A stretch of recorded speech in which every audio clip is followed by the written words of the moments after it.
So we just had our second women's match of the night. We had Lash Legend versus Kalani Jordan. I thought this was quite a tough matchup. I mean, it's about to be close. I mean, Kalani Jordan was just challenging for the NXT North American Championship, and she was the first North American champion, women's, that is. Um, so she's quite a solid competitor, actually. Um, but Lash Legend got the win. I think this is right. I mean, she's a large person, not like fat, but like big. So these talents and uniqueness need to be utilized, and the fact that they've just got rid of Jakara Jackson, she probably needs to thrive on her own. So this is probably a good victory.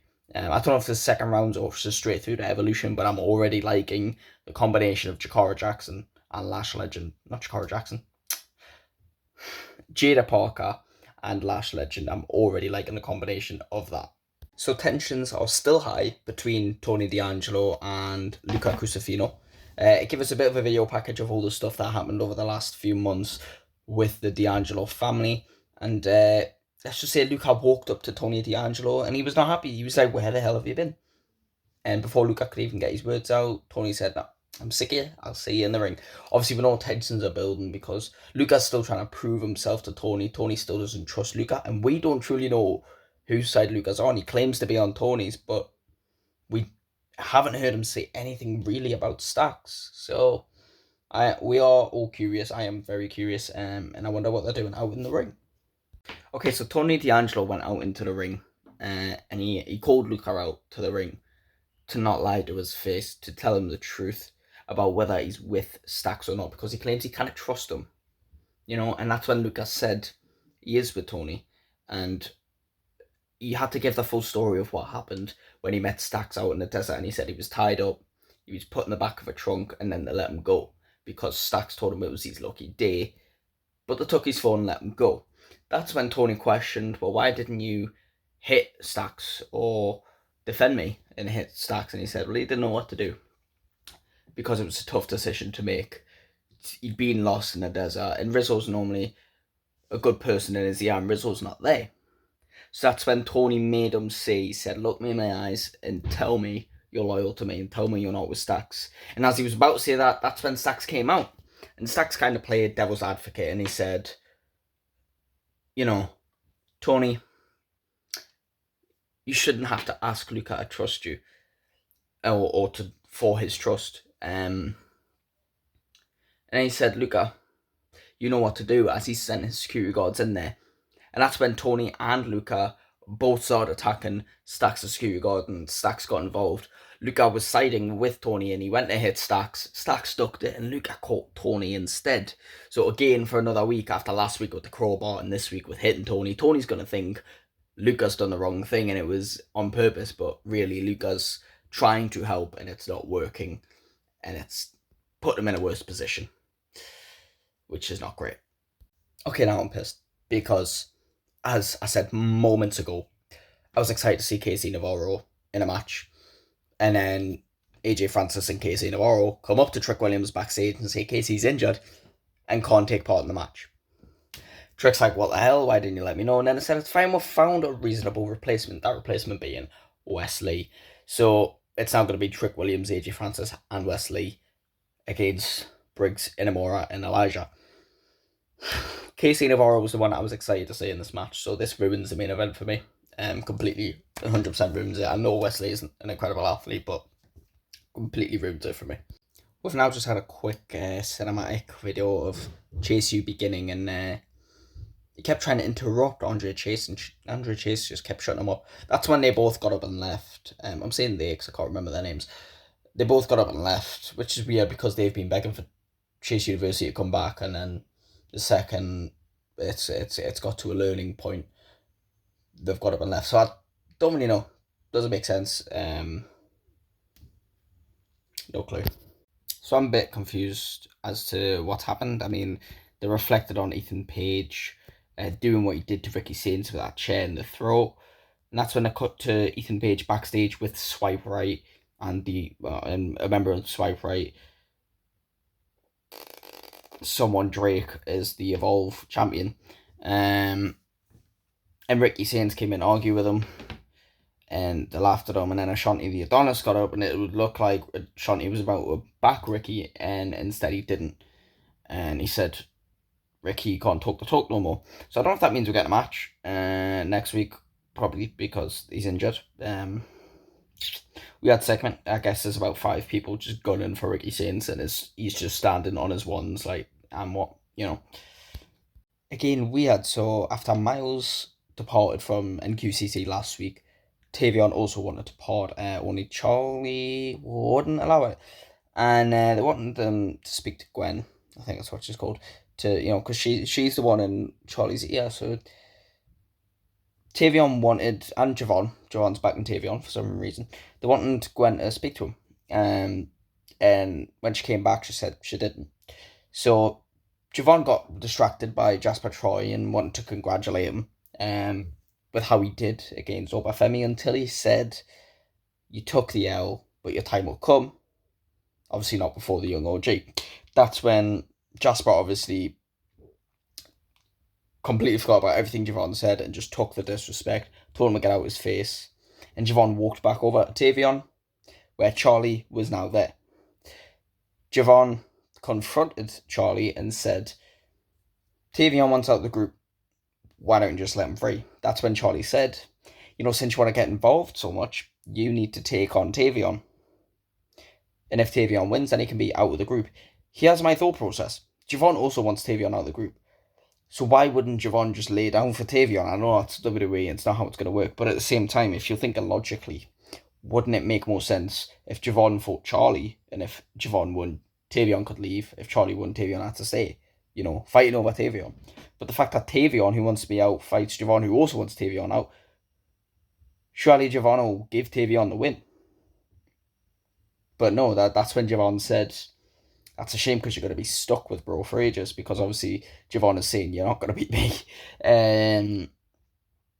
Tavion says he's got this one, but I just think it seems illogical, which obviously it seems weird. I feel like it should be Charlie versus Javon, but it is what it is, I suppose. Okay, so we just had the 6-man tag match. It wasn't in the main event, which is weird because I thought it would be. But this is what's confused me. Besides Casey Navarro not being in the match and having High Rise at ringside, so we've got basically there's 6 people out there against 3 people. Inamura, Briggs, and Elijah get the win, with Inamura pinning Trick Williams clean. This doesn't make sense to me. It really doesn't, because you've had the heels win on a random episode of NXT. I don't know if it's ending the feuds. I mean, I know Briggs and Inamura are moving on to Hank and Tank, and Elijah's already had his thing with Trick Williams. But you've just pinned the TNA World Champion with a tag team wrestler. And while that's fine, all wrestlers have talents, it all should be built up as a solid superstar, it doesn't make sense. Personally, it would make sense maybe if he pinned AJ Francis, or maybe if he pinned Wesley, but he pinned Trick Williams, and I just think, where's the sense? Sometimes I think WWE like rubbing it in TNA's face, like, haha, we made this guy your champion, and now the team that's representing you with our champion, that is your champion, but he's from us, we're now pinning them and beating them. I don't know if that's WWE being funny, or I don't know if maybe they're just trying to build Briggs and Inamura to look good for their match with Hank and Tank. I don't know. But, yeah, really weird outcome. I mean, it definitely should have been Trick Williams and not getting the win, with making Trick Williams a better heel in TNA, and also building him up because he's a world champion. Do you know what I mean? Bringing excitement to the fact that AJ Francis is back on WWE television and Wesley was added to the match. I mean, he was clearly added for a reason. I don't know if Casey's shoot injured, but it seemed like a weird ending to me personally. Who knows? Interesting. So Tony D'Angelo and Luca show up at Ava's office, obviously arguing. Tony's like, Ava, you saw it. You punched me right in the mouth.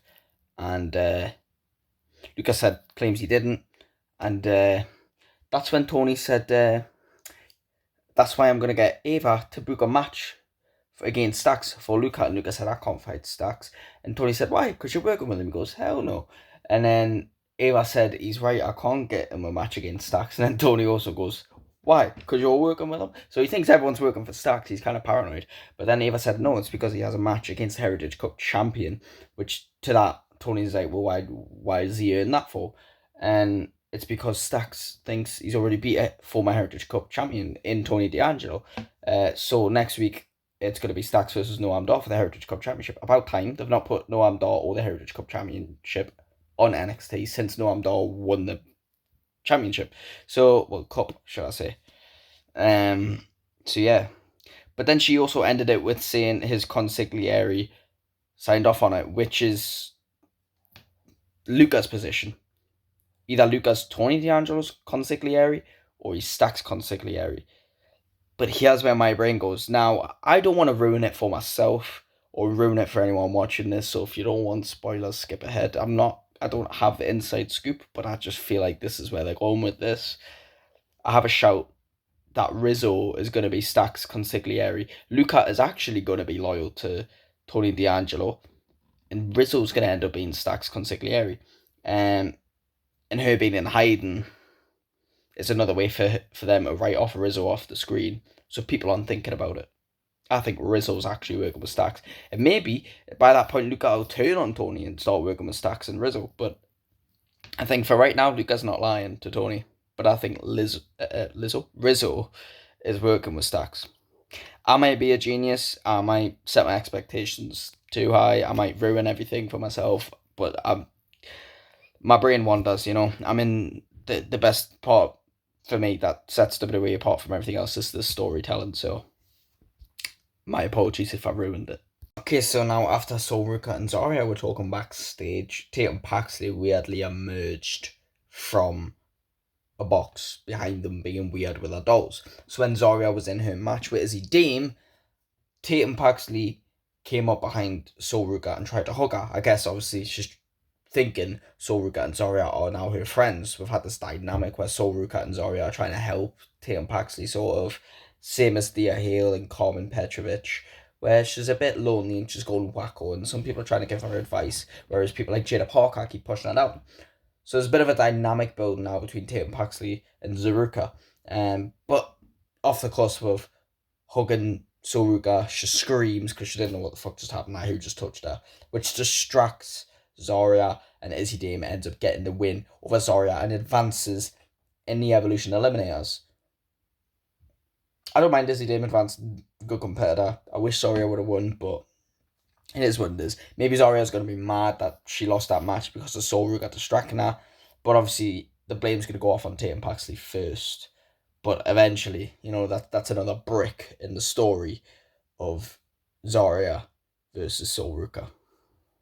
And now, as Josh Briggs and Yoshiki Inamura celebrate backstage, Briggs said, obviously off the back of Inamura pinning Trick Williams, at least there was maybe a reason for Inamura pinning Trick Williams, because Briggs suggested that Inamura talks to Santino, obviously assuming Santino's seen that, and asks for a TNA World title opportunity. Inamura then proceeds to say, well, I came to America for you, Briggs, so I think you should get the TNA title opportunity, and I'll go after the NXT title opportunity. Which seems stupid, because if Inamura wants to give his title opportunity to Briggs because he came to America for Briggs, why is he then taking another opportunity? Do you know what I mean? Just you go after the TNA World title and get Briggs an opportunity at the NXT title. But they'd rather Briggs be TNA World Champion and Inamura be NXT Champion. Neither men are going to win, but it's interesting. They're going after the tag titles, and now they're going after the world titles. So maybe they're trying to really put a rocket ship on Briggs and Inamura, and maybe there was a reason for him pinning Trick Williams. I just don't think it was a good enough reason. You can get a shot just by beating the three of them, Pin AJ Francis. And then I thought I was calling him top dollar there. Pin AJ Francis, and then you've beat Trick Williams' team. You've got a bit of a feud with him. Take a shot at the title. There's other ways of going about it, I personally would say. Well, that was something. We just had the fourth Eliminator match for Evolve, Jordan Grace versus Lola Vice. And honestly, this is a great matchup. I mean, the matchups they've made have all been good matches. And Jordan Grace with the win, but not bad for Lola Vice because they made her look good in defeat. She dominated the whole match with massive moves, and she had a moment where I genuinely thought she might have won, which over Jordan Grace is insane. But the four women we have involved now are Jada Parker, Lash Legend, Izzy Dame and Jordan Grace. Now, to say Izzy Dame is the smallest or least powerful in that match is crazy, because she is not. She's a big woman, she is powerful. But you've just got the sheer power of Jada Parker, the size and strength of both Jordan Grace and Lash Legend. I mean, there's some real powerhouses. Now, I don't know how this is going to work because that's 4 women who aren't the champions. So I don't know if it's going to be a fatal 5-way or if them 4 are going to fight each other and the winner will face JC Jane for the Women's Championship at Evolution. God only knows. Yeah. So backstage we had, sorry I get mad at Tatum Paxley for costing her the match, which Ruga tried to comfort Tatum, told her it wasn't her fault, but Soria obviously was not having that and just said no, it absolutely is her fault. And now she doesn't have an opportunity. And that's when Izzy Dame walked in, obviously the woman who won the match, and said, Tatum, don't listen to them. They're not your real friends. They don't include you in your TikToks, they don't include you in what they do. I know I would. Now, this obviously plays into what WWE have been building the last few weeks. I mean, we've seen the Culling keeping their eye on Tatum Paxley. And obviously with Tatum Paxley formerly being in a faction and now being by herself, being wacko, she seems perfect to go into the Culling. They take her in, she does something with her career, and they take her character and are able to manipulate her with her being so lost. I don't mind the story and I'm actually in on it. Put Tatum Paxley in the Culling. So NXT ends with Blake Monroe signing her contract to NXT, to which obviously Fatal Influence came out and started a problem with Blake. Blake called them insecure, and long story short, fight breaks out. Blake Monroe through a table. It is what it is. I didn't realize they were building Blake as a babyface. I'll be honest, I thought they were building her as a heel, but I guess just built as a face, and that's a feud down the line. Blake Monroe versus JC Jane, and I mean, I could already see it. Having a small idea that I do of who she was outside of WWE, she's obviously going to be a future NXT champion, but potentially could be the next NXT Women's Champion. So, yeah, that'll do it for NXT for this episode. Thank you all so much for watching. Please like and subscribe, and tune in later on in the week for SmackDown reactions.